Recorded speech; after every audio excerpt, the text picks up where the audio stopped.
Ropes Organization Walcott Foundation Indian Trust Special Coaching to 8th, 9th and 10th classes Digital Virtual Learning Bangaru Palimani Rugangavar from Pedapunjani by Reddy Pulli Mandal. Chairman Dhansekaran. Director Drive Sri Lata. Hi, hello, welcome to Ropes Organization. This is Durga Prasad Reddy teaching in biology. So, in this video, reproduction part 2. So, reproduction lo manamu already introduction lo cheptunnam. Reproduction lo next వచ్చే first one discuss చేస్తున్నాం asexual reproduction. దాంట్లో types of asexual reproduction లో so ఇది fission, fragmentation, regeneration, budding, vegetative propagation, spore formation గురించి discuss చేసుకున్నాం. So దీంట్లో ఇప్పుడు first మనం fission అంటే ఏంటి, so what is mean by fission process ఎలా జరుగుతుంది, సో దానికి సంబంధించినటువంటిది మనం డిస్కస్ చేసుకోబోతున్నాం. asexual reproduction.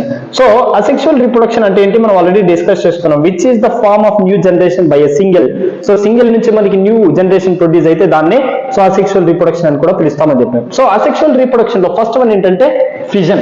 సో fission అంటే ఏంటంటే విడిపోవడం, లేకపోతే దాన్ని ఏమని పిలుస్తామంటే ఇప్పుడు ఫర్ ఎగ్జాంపుల్ సో ఒక పర్టికులర్ ఆర్గానిజం ఏమవుతుందంటే fission, సో కలిసిపోవడం లేకపోతే విడిపోవడం లేకపోతే రెండు కలవడం లాంటిది. ఓకేనా fission. సో fission లో ఏంటంటే రెండు రకాలుగా జరుగుతుంది జనరల్ గా అయితే. సో దీంట్లో మెయిన్ ఇంపార్టెంట్ థింగ్ ఏంటంటే binary fission. So binary fission కి ఎగ్జాంపుల్ గా మనం అమీబాని తీసుకున్నాం. బైనరీ ఫిజన్ కి ఎగ్జాంపుల్ గా అమీబాని తీసుకున్నాం. సో ఇంకొకటి ఏంటి సెకండ్ టైప్ ఏంటంటే మల్టిప్లై ఫిజన్. సో ఇది వచ్చి ప్లాస్మోడియం లో జరుగుతుంది. బైనరీ ఫిజన్ ఓన్లీ అమీబాలో జరిగితే మల్టిప్లై ఫిజన్ ప్లాస్మోడియం లో జరుగుతుంది. So binary fission in amoeba, so it is the cell division of nuclear organisms to form new individuals. So example many bacteria and protozoa. It is two types, binary fission and multiply fission. So ఇప్పుడు చూడండి, it is the cell division. Fission అంటేనే cell division, విడిపోవడం of nucleocellular unicellular or nucleocellular unicellular. So ఒక unicellular అంటే ఏంటంటే ఒకే ఒక కణం, ఒక కణంలో ఉన్నటువంటి దాన్ని అంటే యూని మీన్స్ సింగిల్. సో ఇలాంటి single cell organisms to new individuals, ఒకే ఒక కణం నుంచి కొత్త రకమైనటువంటి కణం ఏర్పడితే దాన్ని అసెక్షువల్ రీప్రొడక్షన్ అంటున్నాం, సెల్ డివిజన్ అంటున్నాం. So example many bacteria and protozoa. ఇలాంటి ప్రాసెస్, ఈ type of reproduction asexual reproduction వేటిలో జరుగుతుందంటే మెనీ బ్యాక్టీరియా అండ్ ప్రోటోజోవాలో జరుగుతుంది. It is two types. ఇది ఎన్ని రకాలంటే టూ టైప్స్. ఒకటి వచ్చి బైనరీ ఫ్యూజన్, రెండోది వచ్చి multi fusion. So binary fusion ఇందులో జరుగుతుందంటే అమీబాలో జరుగుతుంది, మల్టిప్లై ఫ్యూజన్ ఇందులో జరుగుతుందంటే ప్లాస్మోడియంలో జరుగుతుంది. సో ఈ ఫ్యూజన్ ప్రాసెస్ కి వచ్చేసరికి టూ టైప్స్ చెప్పుకున్నాం, బైనరీ ఫ్యూజన్ ఒకటి, మల్టిప్లై ఫ్యూజన్ ఒకటి. సో బైనరీ ఫ్యూజన్ ఎలా జరుగుతుంది, సో బైనరీ ఫ్యూజన్ కి వచ్చేసరికి ఇక్కడ ప్రాసెస్ ఏంటి అని మనం క్లియర్ గా అబ్జర్వ్ చేస్తే, so there is a different process. So binary fusion, so first one binary fusion గురించి డిస్కస్ చేస్తాం. In this parental cell divides into two daughter cells. Binary అంటే రెండు అని అర్థం. సో బైనరీ మీన్స్ ఏంటి, రెండుగా విడిపోవడం, అంటే ఒక కణం రెండుగా ఏర్పడితే దాన్ని బైనరీ ఫ్యూజన్ అంటాం. So in this parent cell divides, parent cell ఏదైతే parent cell ఉంటుందో, తల్లి కణం ఏదైతే ఉంటుందో, ఆ తల్లి కణం ఏదైతే ఉంటుందో అది ఏం కావాలి, రెండు డాటర్ సెల్స్ అంటే రెండు పిల్ల కణాలుగా ఏర్పడాలి.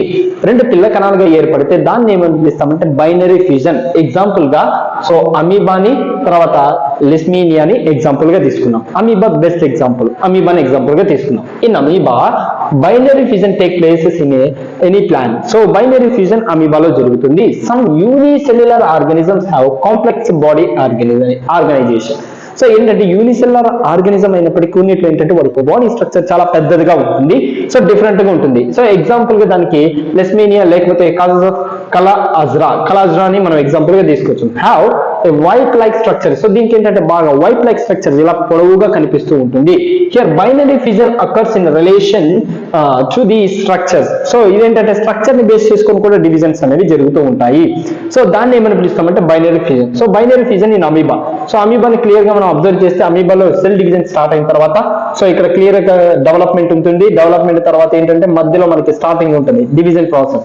సో ఫైనల్ గా ఏంటంటే రెండుగా విడిపోతుంది. సో దీన్ని ఏమని పిలుస్తాం బైనరీ ఫ్యూజన్. సో ఇందాక చెప్పుకున్నట్టు లెస్మేనియా, సో వైట్ లైక్ స్ట్రక్చర్, ఇలాంటి స్ట్రక్చర్స్ ని ఏమని పిలుస్తామంటే వైట్ లైక్ స్ట్రక్చర్స్ అంటాము. సో వీటిలో వచ్చేసరికి ఏంటంటే the end part will be starts with division. So ఇలా ఇక్కడ దాకా సింగిల్ గా ఉన్నదంతా కూడా ఏమవుతుంది, ఇక్కడికి వచ్చేసరికి డివిజన్ స్టార్ట్ అవుతుంది. సో ఇందులో రెండు సెల్స్. సో ఫస్ట్ దాంట్లో ఒకే ఒక సింగిల్ సెల్ ఉంది, ఇది డెవలప్ అవుతూ రెండు సెల్స్ గా మారిపోతుంది. సో రెండు ఏమవుతాయి ఇప్పుడు ఇండివిజువల్ గా సపరేట్ అవుతాయి. ఇప్పుడు ఇక్కడ నుంచి సో కింద నుంచి డివిజన్ స్టార్ట్ అయ్యి సో ఫైనల్ గా ఏంటంటే ఒక్కొక్క ఇండివిజువల్ ఆర్గానిజం అనేది డెవలప్ అవుతుంది. సో ఈ ప్రాసెస్ ని ఏమని పిలుస్తామంటే బైనరీ ఫ్యూజన్ అంటాం.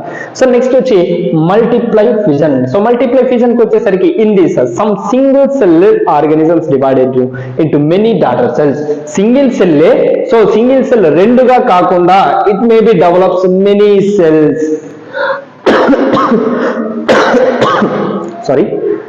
సో మల్టిప్లై ఫ్యూజన్ లో సింగిల్ సెల్ నుంచి మనకి ఏంటంటే more cells divide by many cells, రెండుగా కాకుండా ఎక్కువ సెల్స్ గా డివైడ్ అవుతూ ఉంటుంది. సో దీనికి ఎగ్జాంపుల్ గా ప్లాస్మోడియం ని ఎగ్జాంపుల్ గా తీసుకున్నాం. సో ప్లాస్మోడియం ఎగ్జాంపుల్ గా తీసుకుంటే క్లియర్ గా ఇక్కడ అబ్జర్వ్ చేస్తే ఇది మొత్తం ఒకే కణము. సో ఒకే సెల్ అయినప్పటికీ లోపల ఏంటంటే చాలా సెల్స్ ఉన్నాయి. There are many cells.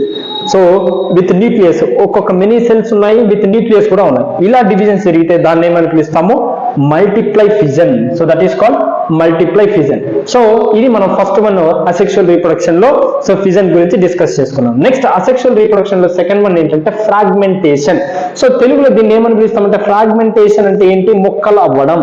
So ముక్కలుగా విడిపోవడాన్ని ఏమని పిలుస్తామంటే ఫ్రాగ్మెంటేషన్ అంటాం. సో ఫ్రాగ్మెంటేషన్ జనరల్ గా సో దీనికి మనము ఎలాంటి ప్రాసెస్ జరుగుతుంది అంటే in this an organism simply breaks up into smaller pieces. అంటే ఒక ఆర్గానిజం సింపుల్ గా ముక్కలుగా విరిగిపోవడం.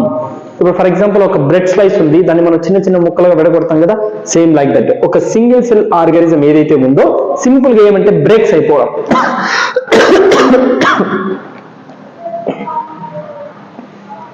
సో ఇక్కడ మనం తీసుకున్నటువంటి ఆర్గానిజం ఏమవ్వాలి, సో సింపుల్ గా స్మాల్ పీసెస్ గా డివైడ్ అయిపోవాలి, బ్రేక్ అయిపోవాలి. సో అలా అయితే ఆ సిమిలర్ పీసెస్ ఏవైతే ఉన్నాయో చిన్న ముక్కలుగా విడిపోయినాయో ఈ మొక్కల్ని ఏమని పిలుస్తామంటే ఫ్రాగ్మెంట్స్ అంటాం. So that is called fragments which is individually breaked a small pieces, that is called fragments. So వాటిని ఫ్రాగ్మెంట్స్ అంటాం. And they grow into new individual. ఏదైతే డివైడ్ అయిపోయి ఉంటుందో ఆ ఇండివిజువల్ న్యూ స్పీసీస్ గా డెవలప్ అవుతుంది. ఇప్పుడు ఫర్ ఎగ్జాంపుల్ మనకేంటంటే పొటాటో ఉంది, పొటాటోలో మనకేంటంటే ఐస్ ఉంటాయి, వాటిని మనం సపరేట్ చేసేసి ప్లాంటేషన్ చేస్తే న్యూ ప్లాంట్ డెవలప్ అవుతుంది. అలా మనం సపరేట్ చేసింది మళ్ళీ న్యూ జనరేషన్ డెవలప్ అయితే దాన్ని ఏమనిపిస్తామంటే ఫ్రాగ్మెంటేషన్ అంట. ఫ్రాగ్మెంటేషన్ అంటే ఏంటి, ముక్కలు అవ్వడం. సో నెక్స్ట్ వచ్చేసరికి దీనికి ఎగ్జాంపుల్ గా ఏది తీసుకున్నాం అంటే స్పైరోగైరా అని ఎగ్జాంపుల్ గా తీసుకున్నాం. So which is greenish colour, ఇదే కలర్ లో కనిపిస్తుంది, గ్రీనిష్ ఉంటుంది. Filamentous multi cellular structure. Filaments అంటే ఏంటంటే ఇలా పొడవుగా ఉంటుంది, దీన్ని ఏమంటామంటే ఫిలమెంట్ స్ట్రక్చర్స్ అంటాము. సో ఇవి కూడా ఎలా ఉంటాయంటే మల్టీ సెల్యులర్, ఎక్కువ కణాలు ఉంటాయి, కణాలుగా మల్టీ సెల్యులార్ ఉంటాయి. Seen in pond or lake. ఇవి ఎక్కువగా ఎక్కడ చూస్తామంటే కొలను ఉంటుంది కదా, పాండ్స్. సో లేక్, నదుల్లో ఎక్కువగా ఇవి కనిపిస్తుంటాయి. ఏవి, spirogyra. All multiply or multicellular organisms cannot simply divided cell by cell because the cells are organised as tissue and organs. So మరి అన్నిట్లో ఇలాంటివి జరుగుతాయంటే అన్ని మల్టీ సెల్యులర్ ఆర్గానిజమ్స్ జరగవు. బికాస్ ఎందుకంటే simple divided cell by cell. కొన్నిట్లో ఏంటంటే కణం తర్వాత కణం, ఒక్క కణం సపరేట్ గా ఇండివిజువల్ గా డివైడ్ అవుతూ ఉంటాయి.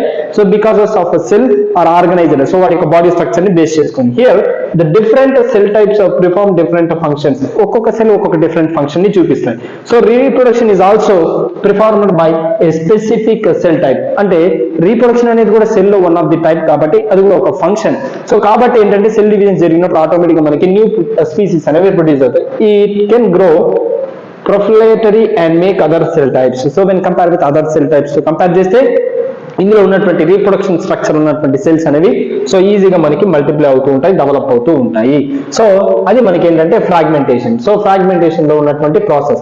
సో నెక్స్ట్ ఈ వీడియోలో మనం డిస్కస్ చేసుకున్నవి అసెక్షువల్ రీప్రొడక్షన్ 2 డిస్కస్ చేసుకున్నాం. సో ఒకటి వచ్చి ఫిజన్, బైనరీ ఫిజన్, లేకపోతే దాన్ని మల్టిప్లై ఫిజన్ అంటాం. ఫిజన్ లో 2 టైప్స్ ఉన్నాయి, binary fission, multiply fission. Second one వచ్చి ఫ్రాగ్మెంటేషన్. ఫ్రాగ్మెంటేషన్ కి ఎగ్జాంపుల్ గా స్పైరోగైరా తీసుకున్నాం. సో దీంట్లో ఏదైనా మీకు డౌట్స్ ఉంటే ప్లీజ్ కామెంట్ బాక్స్ లో కామెంట్ చేయండి. So exam point of view very important chapter reproduction. Thank you.